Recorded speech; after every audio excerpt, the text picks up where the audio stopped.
আমি মনে করি শুধু বসুন্ধরা না, আমাদের যারা আরো কর্পোরেশনস আছেন, কর্পোরেট সেক্টরে যারা আছেন, সবারই স্পোর্টসের ক্ষেত্রে এগিয়ে আসা উচিত। দেশে এরকম অনেকগুলো কমপ্লেক্স থাকা উচিত ছিল, যেটা আমরা অন্তর্বর্তীকালীন সরকার উদ্যোগ নিয়েছে। আপনারা জানেন যে 8টি বিভাগে 8টি স্পোর্টস কমপ্লেক্স করার উদ্যোগ আমরা ইতিমধ্যে নিয়েছি। আমাদেরকে সংযুক্ত আরব আমিরাত ইতিমধ্যে একটা সফট কমিটমেন্ট দিয়েছে, আমরা ডিজাইন করে আমাদের রিকুইজিশনটাও দিয়েছি। আশা করি দ্রুত এটা পজিটিভ পাবো। তো আমাদের দেশেও আমরা এরকম স্পোর্টস কমপ্লেক্স করতে চাই, যেখানে সব ধরনের স্পোর্টসের ফেসিলিটিসগুলো থাকবে, মেজর গেমগুলো অ্যাটলিস্ট।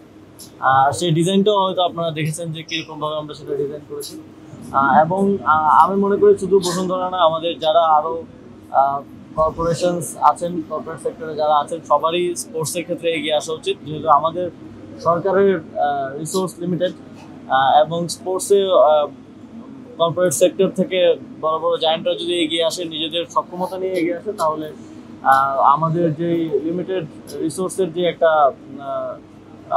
অভাব আছে সেটা পূরণ হবে। এবং শুধুমাত্র ক্রিকেট ফুটবলের বাইরে অন্যান্য খেলাগুলো যথেষ্ট মনোযোগ পাবে। তবে আমাদের অবশ্যই এরকম ফ্যাসিলিটিস থাকা উচিত, যাতে আমরা যে কোনো স্পোর্টসের ইন্টারন্যাশনাল ইভেন্ট বাংলাদেশে অর্গানাইজ করতে পারি। আমাদের তো শুধু স্কোয়াশ না, অনেক ফেডারেশনেরই আসলে ওই ফ্যাসিলিটিসগুলো নেই, যেটা আমি আর্লিয়ার বললাম।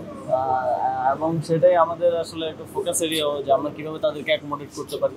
ইতিমধ্যে আমরা একটা উদ্যোগ নিয়েছিলাম গুলশানে, একটা হচ্ছে আরবান স্পোর্টস কমপ্লেক্স করার, যেখানে আমরা হয়তো আমাদের ফেডারেশনগুলোকে অ্যাকোমোডেট করতে পারবো। সেটা নিয়েও আমরা কাজ করছি। এবং এগুলো তো ইনফ্রাস্ট্রাকচার সবসময় একটা দীর্ঘমেয়াদী প্রক্রিয়া, এবং এর সাথে বাজেট সংশ্লিষ্ট, এর সাথে আরো অনেক কিছু সংশ্লিষ্ট। তো সেগুলোর জন্য সরকারের দীর্ঘমেয়াদী পলিসি প্রয়োজন। শুধু এই সরকারের না, পরবর্তী সরকারেরও একটা দীর্ঘমেয়াদী পলিসি প্রয়োজন।